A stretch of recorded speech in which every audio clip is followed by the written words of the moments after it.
යලිත් නවදි කළා සතහට සත්‍ය අවබෝධේ තුසිත දෙව්ලෝකයෙන් ලොවට වැඩම කෙරුවාදෝ කලක් හිරවි නිවන් දොර ගාවා මෙතෙක් හිටියාදෝ බුදුන් වැඩියා වගේ හිමියනි බුද්ධ උත්පාදෝ බුදුන් වැඩියා වගේ හිමියනි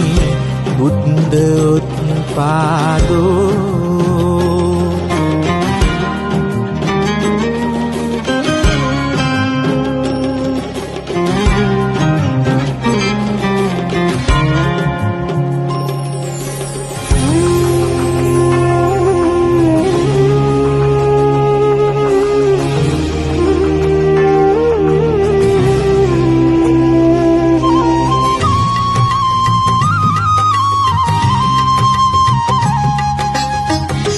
ඇසින් දකිනා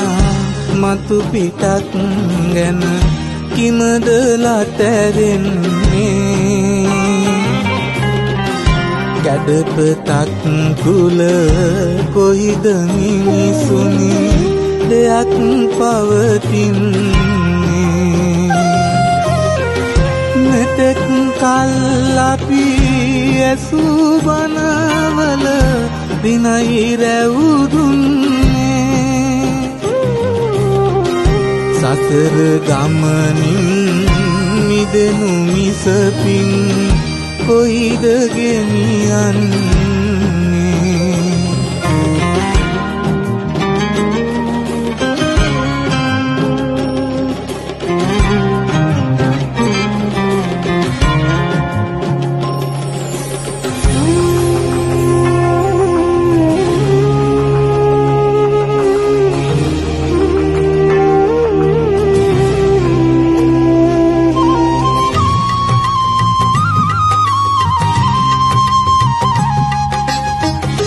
අනවරාගික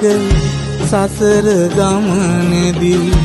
අතහැරෙන්නටි ඒ මඟ නමුදු යලි මට ඇහෙනවානෙමි එදා දෙසු ඒ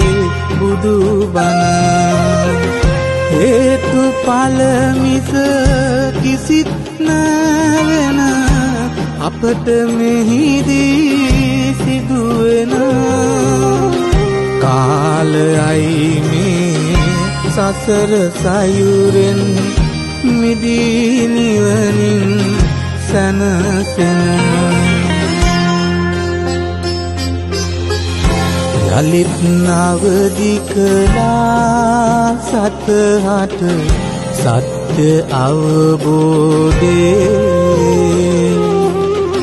තුසිත දෙව්ලෝකයෙන් ලොවට වැඩම කෙරුවාදෝ කලක් හිරවි නිවන් දොර ගාවා මෙතෙක් හිටියාදෝ බුදුන් වැඩියා වගේ හිමියනි බුද්ධ උත්පාදෝ බුදුන් වැඩියා වගේ හිමියනි බුද්ධ උත්පාදෝ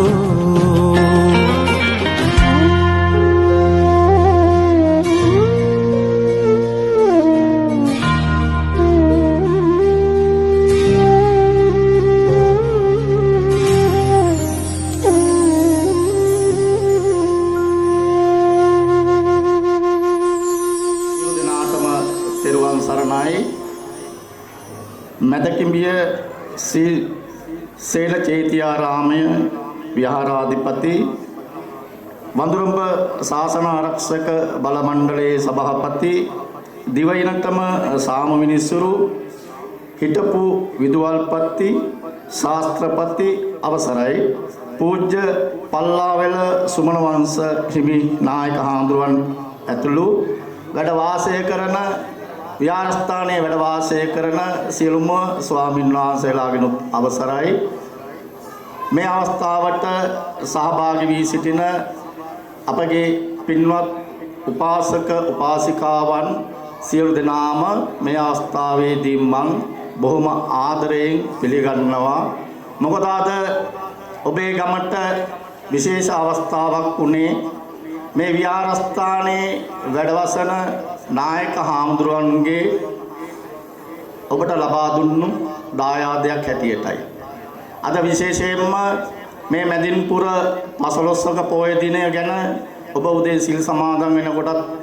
දැනගන්න ඇති අද මොකද්ද විශේෂ දවස කියන එක එදා බුදුරජාණන් වහන්සේ කිඹුල්වත්පුරට වැඩම කරෙත් අද වැනි පොහෝ දිනකයි එහෙමනම් එදා රාහුල රහතන් වහන්සේ පැවිද්ද ලබා ගත්තේ අද වගේ පොහොය දිනකයි මැදින් පොහොය එහෙමනම් එදා නන්ද කුමාරයාත් එදා ඇවිදින් පැවිදි වුණේ අද වැනි පොහෝ දිනකයි. එහෙමනම් එදා අපේ සම්මා සම්බුදුරජාණන් වහන්සේගේ ගිහි කාලයේ පියාණන් වෙන සුද්ධෝදන රජතුමත් සෝවාන් ඵලයට පත් වුණේ අද වැනි දවසකයි. ඉතින් ඕක ගැන ඔබ සියලු දෙනාම හොඳින් දන්නා කරුණක්. ඉතින් ඇත්තටම ඒ වගේ අවස්ථාවක එදා සම්මා සම්බුදුරජාණන් වහන්සේ මෙලොවට අපි වෙනුවෙන් අවුරුදු 6ක් දුෂ්කර ක්‍රියා කරලා මේ වගේ සර්වඥ ධාතුන් වහන්සේ නමක් හරි අපට සම්මා සම්බුදුරජාණන් වහන්සේ වෙනුවෙන් මෙම විහාරස්ථානයට වැඩම කරවලා ඔබට මේ අවස්ථාව ලබා දුන්නේ අපේ බුද්ධෝත්පාදෝ ආර්යයන් වහන්සේගේ ඉතාමත් දායාදයක් හැටියටයි. මොකද පසුගිය අවුරුද්දේ නොවැම්බර් මාසේ 27 වෙනිදා තමයි ශ්‍රී ලංකාවට තායිලන්තයේ සිට මේ ධාතුන් වහන්සේලා වැඩම කෙරුවේ. ඉතින් ඒ අවස්ථාව උදා කරගත්තේ අපේ මේ කල්යාණ මිත්‍ර බුද්ධෝත්පාදෝ ආර්යයන් වහන්සේ. ඉතින් මේ වගේ අවස්ථාවක් එදා මුළු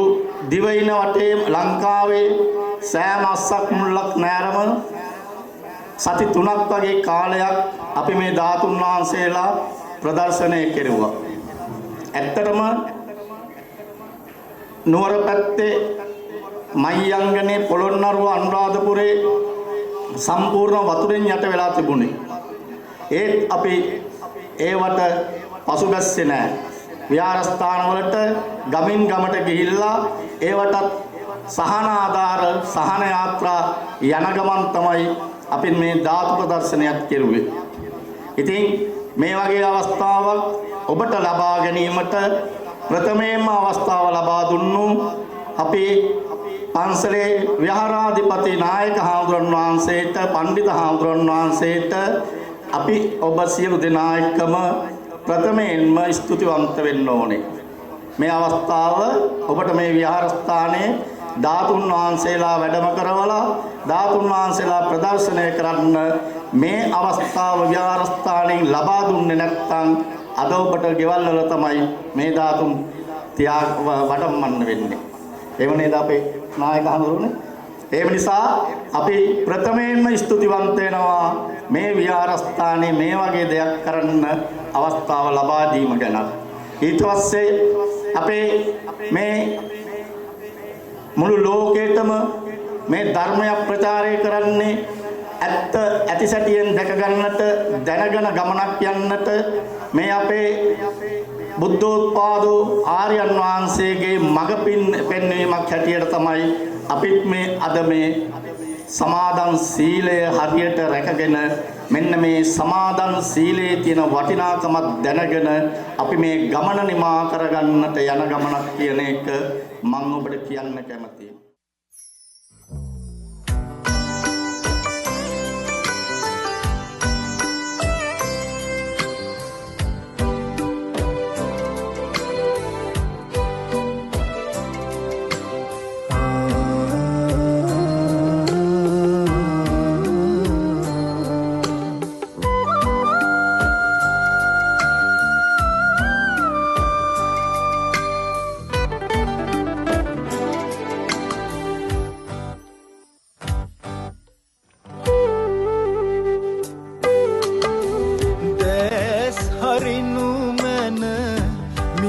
පිවිසුනේ නිවන් මග විවරව ඇතේ මග වරදවා නුඹ ගියොත් මේ පවයේ මග හැරෙන්නේ නිවන් දොර නොවේ